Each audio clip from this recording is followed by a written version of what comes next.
Pessoal, tudo bem? Como é que vocês estão? Tudo certo? Estou aqui hoje com vocês mais uma vez para dar uma aula fundamental no nosso contexto aqui da APS sobre dengue, como parar o recordista tropical. Como vocês sabem, né, a dengue nos últimos anos tem chamado a atenção pelos seus números, tem crescido em incidência, tem levado muitas pessoas a óbito e apesar aí da pandemia do Covid-19 ter colocado a preocupação das outras doenças infecto-contagiosas meio de lado, com a passada da pandemia, nós temos de volta olhado aí para essas doenças endêmicas do nosso território e a dengue é uma delas, tem chamado muita atenção. Eu estou aqui para ajudar vocês a como manejar isso na APS, para justamente ajudar a frear isso, a ter segurança para manejar os casos do seu território, beleza? Então vamos aqui falar sobre alguns aspectos a partir de um caso clínico. Jonas, 61 anos, diabético, obeso, vem à consulta hoje informando quadro febril há 2 dias, associado a mialgia intensa, cefaleia e 2 episódios de vômito. Está em uso de ibuprofeno, 600 mg, sem melhora. Ao exame físico, regular estado geral, prostrado, um tempo de enchimento capilar menor que 3 segundos, ou seja, bom. A ausculta cardiovascular normal, uma frequência cardíaca 97, ali quase alta, né? E uma PA boa, 120, por 90. Como podemos ajudar Jonas? Bom, Jonas tem um quadro meio inespecífico, né? Dor no corpo, cefaleia, vômito, febre, né? Mas se você já tem aí uma experiência, você sabe que isso já pode realmente se caracterizar como uma suspeita de dengue, né? Principalmente se ele estiver em um lugar onde a gente sabe que é mais comum, que hoje no Brasil praticamente todos os lugares. Vou mostrar para vocês isso. Ok? E aí a gente vai discutir em cima desse caso alguns detalhes maiores, como conduzir, o que está certo, o que está errado, para que você tenha segurança nesses casos, tá bom? Bom, alguns conceitos iniciais. Você sabe que a dengue é uma arbovirose muito importante, né? A arbovirose vem desse termo aqui no inglês, Arthropod-borne viruses, né? Viroses transmitidas por artrópodes, né? Que a gente sabe que é o Aedes aegypti, é um mosquito bem comum aqui no Brasil, que se reproduz em água parada, por isso que essa transmissão, essa incidência ocorre muitas vezes em surtos ao longo do ano, principalmente no período das chuvas, né? E uma coisa que poucas pessoas sabem é que a dengue já foi erradicada do Brasil em 1955. Olha só que interessante, a dengue não existia mais no Brasil por um controle aí do vetor do Aedes muito forte. Só que ao longo das décadas isso tem retomado ao ponto de, por exemplo, agora em 2024, em 3 meses, né, estamos em março, já tivemos mais casos do que em 2023 inteiro, né? Ano passado inteiro teve menos casos que esses 3 primeiros meses. Já estamos aí com mais de 1,8 milhão de casos. Então, realmente é um número muito importante, muito assustador, e justamente por isso a gente vai ter que saber lidar isso com segurança, beleza? Aqui eu trago esse mapa, né? Como eu falei ali, 1995, lá em 55 foi erradicado, em 95 a gente tinha aqui municípios, talvez até a minoria do Brasil ali infestado pelo mosquito Aedes aegypti. Depois ali em 2014, 80% do Brasil, 81% já estava infectado ali com basicamente a exceção da região sul e um pouquinho aqui do Amazonas, né? Em 2021, quase 90% do Brasil já estava infestado, basicamente faltando aqui Santa Catarina, mas que se você pegar o mapa atual, a gente tem tido também muitos casos aqui em Santa Catarina, no interior, na capital. Então, praticamente 100% do Brasil está infestado pelo mosquito e por isso você precisa, independente de onde você estiver, ter segurança para manejar essa doença, beleza? Bom, sobre o quadro clínico, você, como eu falei, já tem algum conhecimento, né? Vou apenas lembrar. Primeiro, febre, né? Muito difícil você ter uma dengue sem febre. Pode acontecer, mas seria um caso atípico. Então você tem que pensar num relato de febre, usualmente entre 2 e 7 dias, tá? A dengue é uma doença aguda, não é uma doença subaguda, não é uma doença crônica, você não vai ter uma febre de 15 dias, 30 dias, não. Uma febre de 2 a 7 dias e 2 ou mais das seguintes manifestações: náusea, vômito, exantema. Esse exantema, geralmente maculopapular, aparece ali mais no quarto dia, né? Geralmente quando passa a febre, geralmente não aparece logo no início. Mialgia intensa, os pacientes relatam muita dor no corpo, artralgia, muita dor de cabeça, dor atrás dos olhos, principalmente quando mexe os olhos. Petequias pode acontecer, prova do laço positiva, já vou dar mais detalhes sobre a prova do laço. E laboratorialmente pode aparecer uma leucopenia também, é bem característico, né? Então, no geral é isso, uma febre alta, 39, 40 graus, com muita dor no corpo, com muita cefaleia, muita prostração, náusea, vômito, o paciente realmente sente muito a doença, tá? No caso das crianças, você pode ter um quadro febril agudo meio inespecífico, né? Também 2 a 7 dias de duração, com esses outros sintomas, mas às vezes o paciente não sabe relatar muito bem, então febre sem um local facilmente identificável, você tem que pensar em dengue, beleza? Diante disso, você vai se perguntar se o paciente tem sinal de alarme ou de gravidade. Se sim, né, você vai pensar se ele tem sinais de choque, né? A partir dessa avaliação clínica, esse estadiamento clínico, você saiba como agir. Se ele tiver sinal de choque, por que sinal de choque? Porque quando a dengue complica, ela complica geralmente por um extravasamento muito grande do plasma. É como se o paciente perdesse muito líquido e ele começa a ter sinais de choque, tá? Então ele tem aqui, ó, extravasamento grave do plasma, levando ao choque evidenciado por taquicardia, extremidades frias, pulso fraco, enchimento capilar lento, pressão arterial convergente, ou seja, a pressão sistólica se aproxima da diastólica, pode ter taquipneia, oligúria, hipotensão, né, em fases mais avançadas, sangramento grave é um outro tipo de complicação na dengue, enfim, comprometimento grave dos órgãos. Se você tiver um paciente assim, obviamente, esse paciente não é da APS, você tem que fazer uma avaliação inicial, chamar o SAMU, fazer muita expansão volêmica, eu vou já explicar como fazer isso, e encaminhar para o hospital, tá? Mas se ele não tiver sinais de alarme, de choque, mas tiver sinais de alarme, você classifica ele como grupo C. Quais são os sinais de alarme na dengue? Isso aqui você precisa saber para reconhecer e também para orientar aqueles que ainda não têm, ok? Quais são? Dor abdominal intensa, vômitos persistentes, acúmulo de líquido, como eu falei, ocorre extravasamento de plasma e esse plasma pode se acumular, né, na forma de ascite, derrame pleural, derrame pericárdico, hipotensão postural, o paciente se levanta e a pressão cai, né, seja 20 milímetros de mercúrio da sistólica ou 10 da diastólica, depois de 3 minutos em pé, ainda persiste a pressão baixando. Hepatomegalia maior que 2 centímetros, sangramento de mucosa, letargia ou irritabilidade, ou seja, alteração ali do nível neurológico, e aumento progressivo do hematócrito, que nós vemos no hemograma, a gente chama isso de hemoconcentração, que nada mais é do que um sinal indireto também da perda desse plasma, ok? Se ele tiver algum desses sinais de alarme, você deve considerá-lo sim como paciente mais sério e também encaminhar, vou já falar sobre a conduta mais específica. Esses sinais de alarme aparecem quando? No momento que nós chamamos de período de defervescência, né? Geralmente a dengue, como eu falei, ela tem uma febre de 2 a 7 dias, mas geralmente ali por volta do 3º, 4º, 5º dia, ele começa a baixar a febre. Esse período de baixar a febre, que é a defervescência, é o momento em que, das duas, uma, ou o paciente continua melhorando, ou ele começa a ter sinais de alarme. Então, você deve sempre explicar isso para o paciente. Ó, minha suspeita para você é de dengue, você deve ficar com a febre por 3, 4, 5 dias no máximo, e depois disso, a tendência é a sua febre passar. E se você apresentar tais sinais de alarme, você retorna aqui, ok? É importante que você tenha noção dessa história natural da doença. Agora, se o seu paciente, você fez a avaliação inicial, ele não tem sinal de alarme, né? Então você vai classificar ele como grupo A ou grupo B. Lembrando sempre de fazer a prova do laço, vou explicar, né, para você ver se ele tem um sangramento induzido, né, as petequias. Se ele não tiver condições clínicas especiais, não tiver comorbidades, não tiver nada demais, a gente classifica ele como grupo A. O que são as condições clínicas especiais? Uma doença, né, hipertensão, diabetes, doença renal crônica, se ele for idoso, se ele for gestante, se ele for uma criança ali menor de 2 anos, né?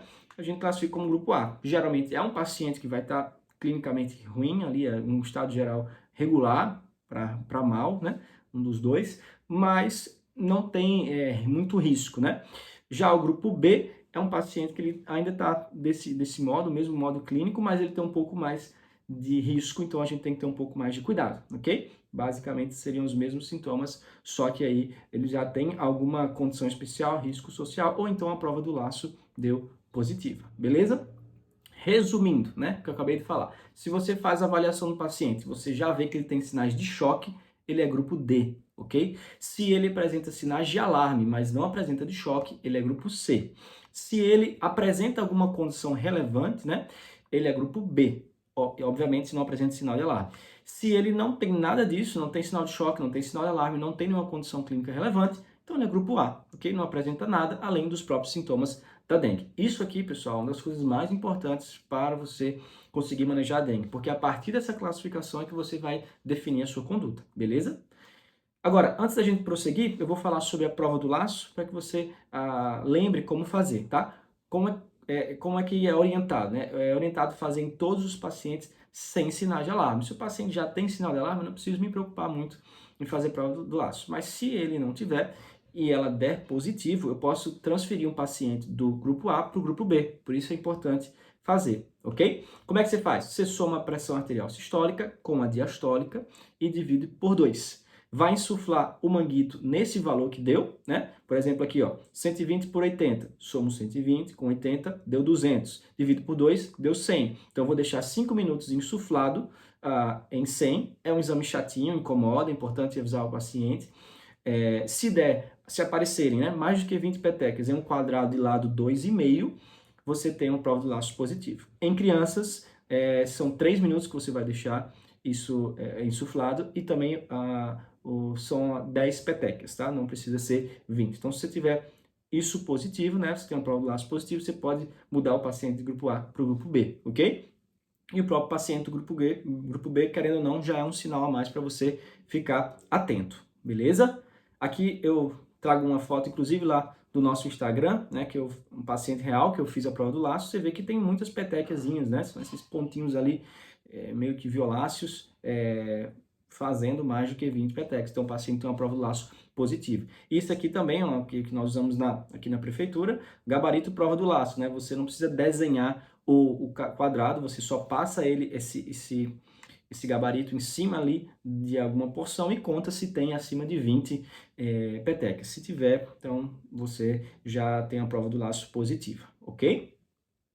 Bom, trago aqui também uma diferenciação, já que a gente está falando de dengue, todo mundo sabe aí que a dengue tem algumas irmãs, né, digamos assim, a chikungunya, que não é tão parecido do ponto de vista viral, mas também clinicamente tem muita semelhança, né, chikungunya, zika, tá?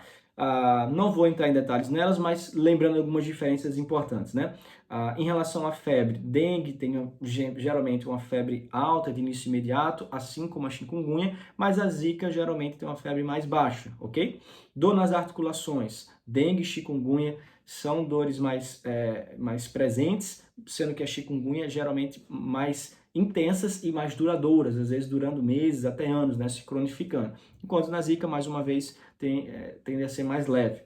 O rash cutâneo, né, manchas vermelhas. A dengue, como eu falei, aparece mais aí na 3, 4 dias de doença.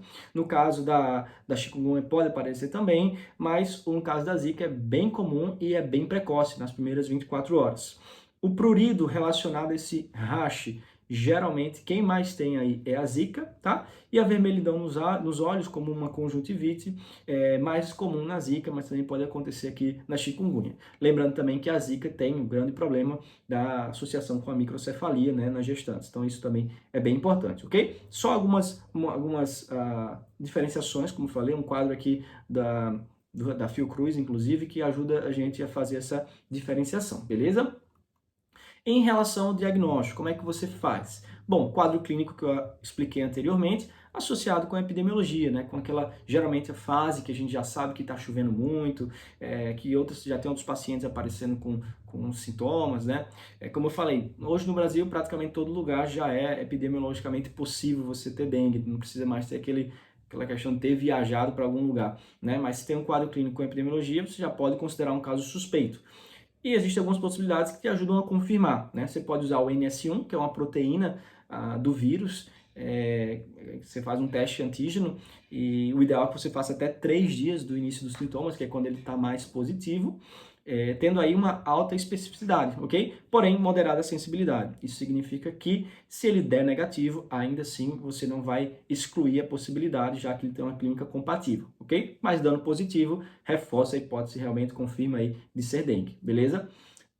A sorologia pode ser uma opção, mas como a gente falou, a dengue é uma doença mais aguda, né? 2 a 7 dias ali de febre. Então, a sorologia é um exame que demora um pouco, né? O IgM a partir do 7º dia de doença. Você pode usar para depois, enfim, ver se realmente foi dengue ou se ele tiver com um quadro mais complicado, às vezes tendo que internar, mas acaba que perde um pouco ali do nosso contexto na PS de dar o diagnóstico diante de uma suspeita. No fim das contas, a gente usa mais o NS1 ou até mesmo o quadro clínico com epidemiologia, beleza? Finalmente, a gente chega então no tratamento, que eu falei que vai variar de acordo com o grupo, tá? Então, se você fez classificação no grupo A, que é muito comum na PS, né? A gente lida muito com pacientes grupo A e grupo B. O que você deve fazer? Bom, você vai fazer hidratação oral, 60 ml por quilo, tá? Até 48 horas após a febre cessar. Como eu falei, depois que a febre cessa, é onde você tem um período crítico que pode ter complicações. Então, é ideal que você mantenha essa hidratação após a febre. Lembrando que 1/3 dessa hidratação deve ser com soro de reidratação oral e 2/3 de outros líquidos, tá? Ou seja, para cada 1 copo que você toma de soro, você tem que tomar 2 copos de outros líquidos. 60 ml por quilo é muito líquido, tá? Se pegar, por exemplo, paciente com 80 quilos, 8 vezes 6, 48, você tem 4,8 litros por dia. É difícil de alcançar isso, mas é importante que você mostre ao paciente a importância e prescreva isso, tá? Isso não deve ser algo de boca, deve estar prescrito para o paciente quanto que ele deve tomar, porque esse aqui é o principal tratamento da dengue, beleza? No caso das crianças, obviamente é um volume diferente. Acima de 10 quilos, nós usamos 130 ml por quilo por dia. Entre 10 e 20 quilos, 100 ml por quilo dia. E mais de 20 quilos, 80 ml quilo dia. Bom, se é difícil para os adultos, imagine para as crianças, né? Ela não vai ter a consciência da necessidade daquilo, mas é importante que, mais uma vez, você escreva isso na receita da criança para você ter aí um guia a ser seguido, né? Além disso, analgésicos comuns, você sabe que não deve usar anti-inflamatórios, AS, enfim, ibuprofeno, porque isso pode aumentar o risco de sangramento, tá? Você deve usar analgésicos comuns como dipirona, paracetamol, e saber que é uma doença que dói, que incomoda. Então, geralmente a dipirona 1 grama de 6 em 6 horas, um pouco de paciência. Se precisar usar para náusea, pode usar também algum antiemético, não tem problema, tá? E aqui no grupo A, lembrar de orientar sinal de alarme. Aquilo que eu falei, ó, no período que passar a febre, fique atento aos sinais de alarme. Você precisa saber orientar. Dor abdominal, vômito persistente, febre que ainda não passou, já devia ter passado ali no D5, não passou, algum sangramento de mucosa, alteração do nível de consciência, né? Tudo isso você deve saber orientar. E, finalmente, reavaliar a paciente no dia da defervescência, para ver se tem algum sinal de alarme, ou no D5, se a febre ainda estiver persistindo, ok? Para fazer essa reavaliação. Basicamente, isso que você vai fazer no paciente grupo A, ok? Já no grupo B, você vai manter a mesma hidratação oral, mas o ideal é que você conseguisse aí pelo menos um hemograma. A literatura traz o hemograma diário, né, para ver se a gente vai ter uma hemoconcentração, que seria aí um sinal de alarme, um sinal de que o paciente está perdendo plasma, né, tá tendo esse extravasamento do sangue nos vasos sanguíneos.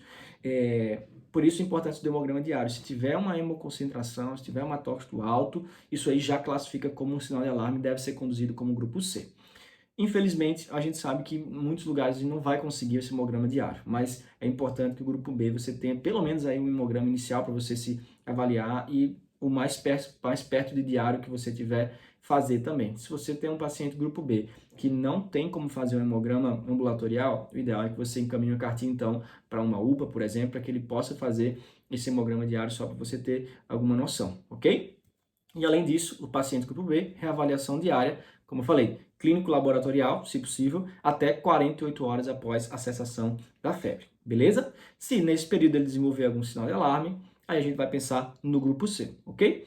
Para esses pacientes que a gente acompanha mais na unidade de saúde, existe também o cartão de acompanhamento do paciente com suspeita de dengue, né? Que é feito aí pelo próprio SUS, pelo próprio Ministério, que nos ajuda, né? A ter essa longitudinalidade do cuidado, caso ele precise, por exemplo, ir para uma UPA, né, no momento de desenvolver sinal de alarme, isso já ajuda o profissional que vai estar lá, caso você não tenha um prontuário integrado, por exemplo, né. É uma opção você usar, não é obrigatório, mas principalmente se você não tiver uma rede integrada ali com um prontuário, vai te ajudar, tá? Você coloca o nome do paciente, dados pessoais, né? Coloca aí, aqui na verdade já tem todas as orientações, né? Quais são os sinais de alarme, quais são as recomendações, como fazer um soro caseiro, e aí você pode anotar aqui também as coletas dos exames, os sinais vitais da sua avaliação, enfim, um pequeno prontuário aí, um cartãozinho que vai te ajudar, vai ajudar o paciente caso ele precise ir, por exemplo, para uma emergência, ok? Já, como eu falei, se o paciente apresentar algum sinal de alarme, ele já precisa transferir aí o seu cuidado para o grupo C, né? Ele já não vai precisar somente de uma hidratação oral, mas agora de uma hidratação venosa, né? E aí, no contexto da APS, você já pode iniciar um soro fisiológico, 0,9%, 10 ml por quilo, em 1 hora, né? Você pode fazer até 3 vezes, e já vai precisar encaminhar esse paciente para uma emergência, né? Se ele for grupo D, ou se tiver sinais de choque, essa hidratação é mais vigorosa, é o dobro do volume em 1/3 do tempo, tá? Então 20 ml por quilo em 20 minutos, podendo fazer também até 3 vezes, tá? Isso aqui salva vidas. Então, se você tem um paciente que precisa disso, faça isso na sua unidade de saúde, né? A sua unidade de saúde deve estar preparada para fazer pelo menos um soro. Isso aqui já vai melhorar a perfusão do paciente enquanto chega no SAMU, enquanto ele vai para a UPA, ok? E o paciente C também já deve ser internado para ficar em observação. Sei que isso é difícil muitas vezes, nesse contexto do SUS, enfim, de surto, muitos pacientes mais graves, mas o ideal seria você ter essa indicação de interná-lo para ficar em observação. E o paciente grupo D, aí sim, não tem o que fazer, é leito inclusive de UTI, ok? Que aí eu já tenho um paciente com risco de mortalidade mais elevado. E além disso, alguns outros exames, tá? Mas aqui fica a cargo do médico que vai estar no hospital, né? Por exemplo, a albumina, né? Que é importante eu saber quanto ele tem, porque a albumina ajuda a reter o plasma, transaminase, ver se tem algum acometimento de fígado, alguns exames de imagem para ver também extravasamento ali, como eu falei, né? Por exemplo, acúmulo ali na pleura, acúmulo de líquido na pleura, o crescimento ali de vísceras, né, como a hepatomegalia no ultrassom do abdômen, enfim, função renal, eletrólitos, outras questões que são necessárias para o paciente mais grave, que vão precisar desses exames para poder conduzir, beleza? Mas aí, como eu falei, isso acaba sendo mais do profissional que está no hospital ou na UPA. Uma pergunta que vocês fazem muito também, inclusive lá no nosso grupo, é: tô com um paciente com suspeita de dengue, ele está usando AS, né? O que eu faço? Bom, trago aqui também essa resposta, ok? Baseada aí no último documento, no último manual do Ministério de Manejo da Dengue, que fala o seguinte, né? Se o paciente ele usa, por exemplo, aqui AS ou clopidogrel por ter um estente farmacológico com menos de 6 meses ou um estente convencional com menos de 1 mês, eu devo ter as plaquetas, né? O ideal é eu não suspender, porque esse paciente realmente tem um risco elevado de ter um trombo ali quase fatal, né? Se ele tiver por exemplo, uma trombose estente. Então, o ideal é que eu não suspenda. Se a plaqueta estiver acima de 50 mil, eu mantenho a S clopidogrel e vou realizando a contagem diária aí, conforme o protocolo do grupo B, como eu já tinha explicado para vocês. Se ele tiver a plaqueta em 30 e 50, o ideal é que você mantenha o S-clopidogrel, mas também já interne ele para ficar em observação, ok? E se ele tiver abaixo de 30 mil ou um sangramento moderado ou grave, aí obviamente suspender o AS e o clopidogrel e mesmo assim deixar em leito de observação para ele ficar acompanhado, ok? Esse para o contexto do AS clopidogrel, mas também para o contexto só do AS, né? Se eu tenho um paciente também com estente farmacológico só que mais de 6 meses, ou um convencional com mais de 1 mês em uso de AS, ou até mais comum, né? O paciente com uma profilaxia secundária de uma doença coronariana, o cerebrovascular, o paciente teve um AVC isquêmico, o paciente que teve tem uma coronariopatia, já teve um IAM, ou já teve, tem angina estável, por exemplo, que a gente usa AS, né? É bem comum. Aí você vai basicamente seguir a mesma lógica. Acima de 50 mil, mantém um AS, repete diariamente a plaqueta. Entre 30 e 50, mantém um AS e interna. Abaixo de 30, suspende o AS e também interna e fica observando. Ok? Isso aqui vai ajudar você a ter essa direção mais fácil para não cometer nenhuma negligência na hora de cuidar do seu paciente. Tá? E, obviamente, se o paciente também tem um uso inadequado do AS, né, um uso que não tem indicação, você pode suspender, né? É bom você ter essa certeza, né? Se o paciente não tem nenhuma indicação, não usa, nunca teve AM, nunca teve nenhuma AVE, não tem doença arterial obstrutiva periférica, não tem, enfim, nenhuma indicação, aí você pode suspender, já poderia suspender antes da dengue, quanto mais agora no contexto da dengue, né? Mas aí você tem que ter essa certeza. para não ter nenhum outro problema relacionado a isso. É muito comum a gente pegar pacientes, né, eu já peguei, que usam por aquela indicação antiga de profilaxia primária, né, paciente com alto risco cardiovascular usava até pouco tempo atrás a IAS para fazer prevenção primária. Hoje isso praticamente não é usado realmente, a gente só usa em profilaxia secundária, então não tem mais essa indicação. E aí é bem comum a gente desprescrever esses pacientes mais antigos, tá? Se for o caso, você pode fazer isso sem nenhum medo, tá? Sem nenhum peso na consciência. E aí, finalmente, a gente chega na prevenção. Você sabe, né, sobre, finalmente, aquela velha questão de tirar os criadouros, tirar os locais de água parada, não deixar lixo, né, que pode acumular água, isso tudo já é batido, embora seja muito importante. Mas o que a gente tem de novo aí é a vacina, né, que ó, o Ministério da Saúde anuncia estratégia de vacinação contra a dengue.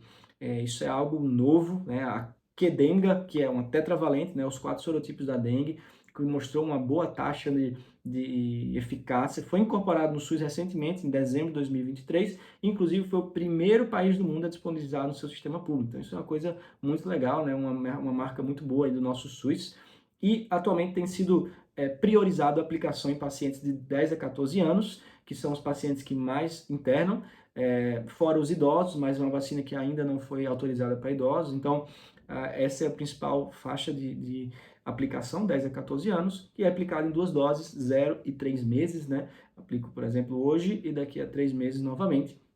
Não é 0 e 3 meses de idade, tá? Só para você não confundir. E que em breve deve ser ampliado, né? À medida que a gente consegue novas doses, não consegue a produção e a entrega da indústria, né? A gente consegue continuar essa vacinação. Deve demorar um tempo ainda, mas você pode orientar os pacientes que, bom, se eles tiverem interesse, condição financeira, é possível até procurar no particular também, já que eles ainda não podem tomar pelo SUS, ok? Mas é algo que deve acontecer nos próximos meses, anos, talvez, e é uma notícia muito promissora realmente, né? Como eu falei lá no início, nós queremos parar esse recordista e certamente uma vacina muito eficaz seria algo excelente para usar como estratégia. Ok? Então a gente volta aí para o nosso caso do paciente Jonas, que é, vamos lá, 61 anos, diabético, obeso, então ele já tem comorbidades importantes e tem um quadro suspeito de dengue, né? Febre 2 dias, mialgia, cefaleia, 2 episódios de vômito, já posso colocar ele aí como uma suspeita de dengue. E além disso está em uso de ibuprofeno. Como podemos ajudar Jonas? Aqui no exame físico não tem sinal de choque, né? A pressão está boa, o enchimento capilar está normal, tem aí uma tendência à taquicardia, mas ainda não é considerado, só um estado geral meio ruim. Bom, então a gente sabe que ele não tem sinal de choque, não é grupo D. Ele não tem sinal de alarme a princípio, até porque o sinal de alarme, como eu falei, aparece quando a febre sai, né? 3, 4, 5 dias de doença. Então não é grupo C, mas ele tem doenças importantes, então ele, no mínimo é um grupo B, ok? É um grupo B, eu devo fazer, como todo paciente, grupo A ou B, a prova do laço, né, para avaliar se tem alguma complicação a mais. Posso realizar o NS1 para confirmar o meu diagnóstico, lembrando que negativo não exclui, mas se tiver à minha disposição pode ser útil. Obviamente, cessar o ibuprofeno, né, o ibuprofeno como anti-inflamatório aqui está proscrito na dengue. E orientar a hidratação oral, 60 ml por quilo, sendo um terço de soro de reidratação oral. Lembrando que isso deve estar prescrito de acordo com o peso do paciente, você deve calcular e colocar na prescrição. E fazer a reavaliação clínico-laboratorial diária até 48 horas após a febre, com hemograma e avaliação clínica. Pode usar aquele cartãozinho da dengue que eu falei também, que isso vai ajudar o paciente. Ok, pessoal? E aí, se nesse processo ele desenvolver algum sinal de alarme, você pode começar a hidratação na unidade de saúde e encaminhar ele para a UPA, por exemplo. Ok? Bom, essas foram as referências que eu utilizei, o Tratado de Medicina de Família e Comunidade e o Manual do Ministério de Dengue, de Diagnóstico e Manejo Clínico, inclusive de 2024, está bem recente, então é algo que vocês podem utilizar, vou deixar inclusive aqui nas referências da aula, caso vocês queiram baixar. Ok, pessoal? Agradeço pela atenção, fico à disposição lá no grupo, como sempre, as dúvidas que vocês tiverem, ok? Tchau, tchau, muito obrigado.